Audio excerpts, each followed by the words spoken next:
Mesdames, Messieurs les délégués, Mesdames, Messieurs, je vais vous parler des femmes en agriculture.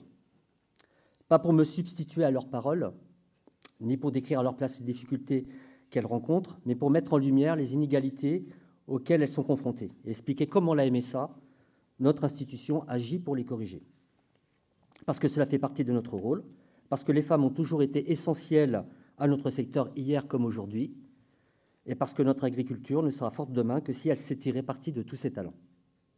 La question de la parité est un serpent de mer, c'est-à-dire une question qui revient souvent dans le débat politique, sans être pour autant définitivement réglée. Car on observe qu'aujourd'hui, certaines disparités persistent. Notre secteur professionnel, l'agriculture, n'échappe pas à cette réalité. Si à travers l'histoire, les femmes ont su faire mentir les idées reçues, et je pense notamment à celles qui, durant la Première Guerre mondiale, alors que les hommes étaient partis au front, ont su, à bout de bras, assurer seuls les moissons et ainsi contribuer à l'effort de guerre, il est indéniable que leur place dans la société ne reflète pas encore pleinement les compétences et leurs contributions. Aujourd'hui, malgré des avancées indéniables, le rôle et les responsabilités restent inégalement répartis entre les hommes et les femmes. Encore faut-il rendre ces inégalités visibles afin de mieux les corriger, d'où l'importance d'en parler aujourd'hui. Les études menées sur ce sujet convergent toutes vers un même constat. Les inégalités auxquelles les femmes sont confrontées en agriculture sont multiples. Elles concernent notamment l'accès aux métiers, les conditions de travail et les niveaux de revenus, la santé, ainsi que la représentation dans les instances de décision. Effectivement, si en France, il y a un peu plus de femmes que d'hommes, elles ne représentent pourtant que 32,5% des actifs agricoles. Ces écarts se creusent encore dans certains secteurs où les représentations traditionnelles persistent. Si certaines contraintes physiques peuvent exister, elles ne suffisent plus à expliquer ces écarts aujourd'hui, notamment au regard des évolutions technologiques. Les inégalités ne se limitent pas à l'accès aux métiers. Elles se retrouvent également dans les conditions d'emploi et dans la précarité. Les femmes salariées agricoles occupent des emplois plus précaires avec une proportion plus élevée de CDD et des contrats généralement plus courts. Elles travaillent également plus souvent à temps partiel et leur rémunération CDI reste inférieure à celle des hommes. On observe également que de nombreuses femmes non salariées agricoles ne disposent pas de statut ou occupent celui de conjoint collaborateur, qui offre une couverture sociale plus limitée et des droits à la retraite moins complets, ce qui contribue à une forme de précarisation. Ces différences de traitement concernent également la santé. Les femmes, salariées ou non salariées, sont davantage exposées à certains risques professionnels, notamment aux troubles musculo-squelettiques. Cela tient en partie à des matériels ou à des organisations de travail qui restent encore trop souvent pensées pour un modèle masculin. Enfin, elles se manifestent aussi dans la représentation politique au sein des instances agricoles, où les femmes restent largement sous-représentées. Prenons l'exemple de notre propre institution. Lors des élections de 2025, les femmes représentaient environ un tiers des délégués pour l'ensemble des caisses, contre un quart seulement en 2015. Un progrès encourageant, mais encore insuffisant. En ce qui concerne la caisse Berry-Touraine, les femmes représentent environ 37,5% des élus, soit un peu plus d'un tiers. Alors, face à ces constats, que peut faire la MSA ? La première chose, c'est rendre ces écarts visibles. Et sur ce point, la MSA joue un rôle essentiel.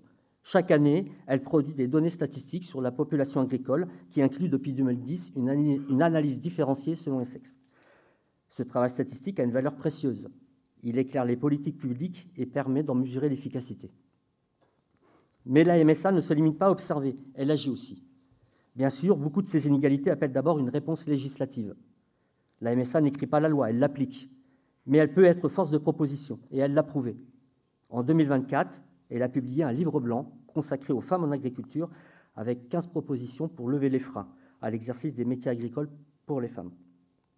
Ce travail, auquel ont collaboré 6 administratrices de la Caisse centrale, visait à mieux connaître leur rôle, à faciliter l'articulation entre vie familiale et vie professionnelle, à favoriser leur accès aux métiers agricoles et à améliorer leur représentation dans les instances. Ce livre blanc a nourri la réflexion du ministère de l'Agriculture qui a présenté en février 2026 un plan d'action plus large comportant 41 mesures. Par ailleurs, le cadre législatif a lui aussi évolué. La loi du 15 février 2025 a introduit une exigence de parité pour certaines élections aux chambres d'agriculture et à la MSA. C'est une avancée importante, mais son application dépend des modalités du scrutin. Elle ne règle pas à elle seule toutes les difficultés de représentation. La MSA dispose aussi de leviers d'action concrets. En Berry-Touraine, plusieurs actions vont dans ce sens. Je pense par exemple aux conférences et aux débats et aux ciné-débats organisés pour sensibiliser et faire évoluer les regards, comme celui consacré au documentaire « Femmes de la Terre » d'Édouard Bergeon à Montoire-sur-le-Loir le 9 mars dernier. Et je pense aussi à l'action de nos services de santé et sécurité au travail qui cherchent à adapter davantage la prévention aux réalités des femmes en agriculture. Le nouveau plan santé-sécurité au travail 2025-2030 fait d'ailleurs à cette question une priorité à part entière. C'est un signal important. Dans quel contexte s'inscrit aujourd'hui l'action de la MSA ? La question de la parité connaît depuis quelques années un regain d'intérêt porté par une prise de conscience croissante. À l'image du plan d'action porté par Annie Genevard, les initiatives se multiplient. Par exemple, l'enseignement supérieur a lancé un plan 2025-2027 pour promouvoir la parité dans les postes à responsabilité. Et l'index EGAPRO oblige les entreprises à corriger les écarts salariaux. À travers ces actions, la MSA s'inscrit dans ce mouvement global et accompagne les évolutions sociétales au sein de l'agriculture. Mais cette question dépasse le seul enjeu d'égalité. Dans les 10 à 15 prochaines années, le secteur devra faire face à un renouvellement massif des générations. Or, sans les femmes, ce renouvellement ne sera pas possible. Pour autant, au-delà de ces enjeux stratégiques, nous devons rester fidèles à l'essentiel. L'égalité entre les femmes et les hommes doit être un objectif en soi. Cette aspiration n'est pas nouvelle.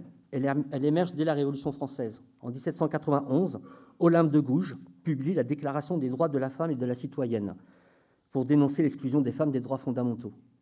Depuis, des progrès majeurs ont été accomplis.